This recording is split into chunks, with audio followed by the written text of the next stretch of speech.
Ici Philou en ligne et cette semaine, nous avons encore une fois une parabole. Et oui, mais cette fois-ci, c'est au sujet d'une brebis qui s'est perdue, a décidé de s'en aller à quelque part. Et aussi, bien sûr, on a Skyler qui veut nous parler d'un animal que peut-être tu connais, mais moi, je ne la connaissais pas beaucoup. Alors, c'est une tortue verte. Une tortue des mers verte. Tu es prêt? Regardons ensemble. Salut, c'est moi Skyler, de retour pour nager avec toi vers un nouvel animal, la tortue de mer verte. De tous les types de tortues, la tortue de mer verte est l'une des plus grandes. Elle pèse environ de 65 à 130 kg et mesure entre 1 et 1,20 m de long. Elle possède une carapace en forme de goutte d'eau qui couvre la plus grande partie de son corps, à l'exception de la tête et des nageoires. Ces nageoires sont comme des pagaies qui l'aident à se propulser dans l'eau. On trouve ces tortues partout dans le monde, sur les côtes de plus de 80 pays. Elles restent la plupart du temps sous l'eau. Au repos, elles peuvent y rester jusqu'à 5 heures avant de remonter pour respirer. Mais lorsqu'elles sont actives, elles remontent toutes les 3 à 5 minutes pour prendre de l'air. Lorsqu'elles sont adultes, leur régime alimentaire se compose de plantes marines, comme les algues et les herbes marines. On les appelle tortues de mer verte parce qu'elles ont une couche de graisse verte sous leur carapace.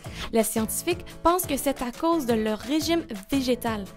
Les tortues de mer verte sont en danger à cause de menaces telles que les blessures causées par des bateaux et les filets de pêche et la pollution. Les femelles pondent leurs œufs sur la plage à l'endroit même où elles sont nées. Lorsqu'elles arrivent sur la plage, elles creusent un nid avec leurs nageoires pour y pondre environ 115 œufs. Une fois que tous les œufs sont dans le nid, elles recouvrent ce nid de sable et retournent à la mer. Elles les laissent se débrouiller toutes seules. Après environ 2 mois, les œufs éclosent et les bébés tortues commencent leur difficile voyage du sable à la mer. Pendant cette période, les bébés sont pourchassés par des prédateurs comme les oiseaux, les crabes, les chiens sauvages et les lézards. Les premières années, la tortue dans l'eau passe son temps à flotter et à se nourrir de plancton. Ce n'est qu'en grandissant qu'elles peuvent s'aventurer dans les eaux peu profondes et trouver de l'herbe marine. As-tu déjà vu un bébé sans sa mère? Tout comme la tortue de mer verte, il doit se sentir seul. T'es-tu déjà senti seul? As-tu déjà pensé que personne ne voulait être avec toi? J'ai de bonnes nouvelles pour toi. Tu n'es pas seul. Dans la Bible, Jésus dit « Je suis le bon berger ». Cela signifie que Jésus sera toujours là pour t'aider et te guider. Souviens-toi que Jésus est le bon berger.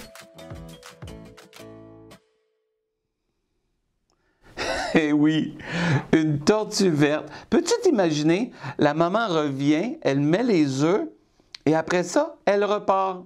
Et les petits sont tout seuls. Ils doivent partir du nid pour aller à l'océan. Et la bonne nouvelle, c'est toi, tu n'es pas seul. Tu n'es pas comme une petite tortue qui a à aller. Tu as toujours Jésus et ton papa dans le ciel. Et oui, la Bible dit, Jésus, c'est lui qui l'a dit. Je suis le bon berger. Tu as un berger qui est là pour toi. Tu veux regarder l'histoire avec moi? C'est une parabole, mais et si Jésus était ici aujourd'hui? Alors regardons ensemble. Le berger.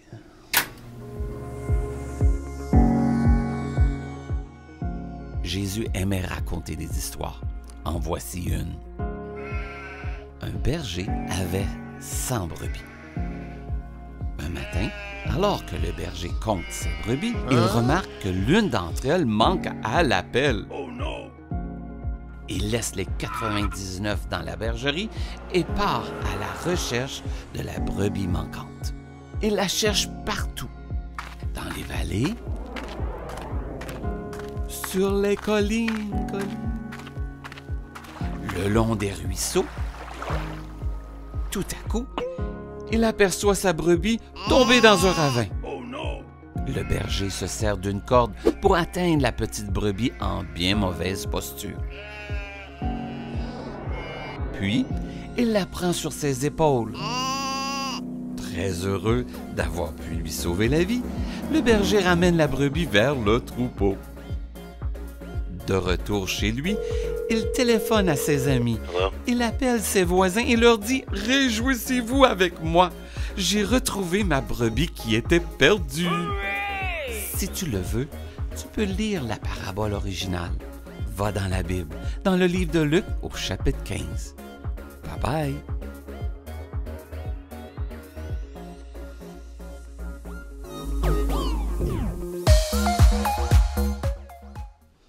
Ça, c'est merveilleux. Et oui, la Bible nous dit que Jésus a dit, le berger laisse 99 brebis pour aller chercher celle qui est perdue. Oui, Jésus nous aime tellement qu'il a parti du ciel pour venir ici, sur la terre, pour nous sauver. Alors, c'est notre choix, à nous, qu'il soit notre berger. Et oui, c'est ton choix à toi et à moi qu'il soit notre berger. Et quand nous lui disons, oui, je veux que tu sois mon berger, bien Jésus dit qu'il vient dans notre cœur. Pas dans notre cœur physique, dans notre cœur spirituel. Ça me fait penser à la mission. Tu veux l'écouter?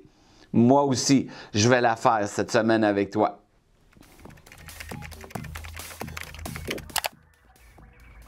Voici ta mission. Avec papa, maman ou tes grands-parents, vous allez lire l'histoire de la brebis perdue. Ensuite, tu vas demander à maman, papa de te montrer comment tu peux avoir Jésus comme ton berger. Et ensuite, en priant, vous allez lui demander, si tu le veux, parce que c'est ton choix. Alors, c'est facile. Lire l'histoire du bon berger, ensuite demander à maman, papa de te montrer comment Jésus peut devenir ton berger, et ensuite, en prière, vous pouvez le faire. Alors, bonne mission! C'est très simple, hein? Tout simplement, avec papa, maman, tu peux lui demander, je veux que Jésus soit mon berger. Moi, je l'ai fait quand j'étais petit. Et Jésus est toujours resté mon berger. Et avec papa, maman, Jésus peut devenir ton berger à toi aussi. Et ton papa dans le ciel aussi, il va être avec toi. Et comme c'est dit ici, dans Jean 10, verset 11, je suis le bon berger et Jésus va être ton bon berger. Ah, que c'est merveilleux. Tu vois, on n'est jamais seul. On a toujours Jésus avec nous quand on lui a demandé de venir dans notre cœur. Alors, est-ce que tu veux le chanter avec moi? Oui, on a un chant cette semaine qui dit « Viens dans mon cœur ». Alors, ici Philou en ligne qui te dit « Jésus veut être ton berger ». Shalom!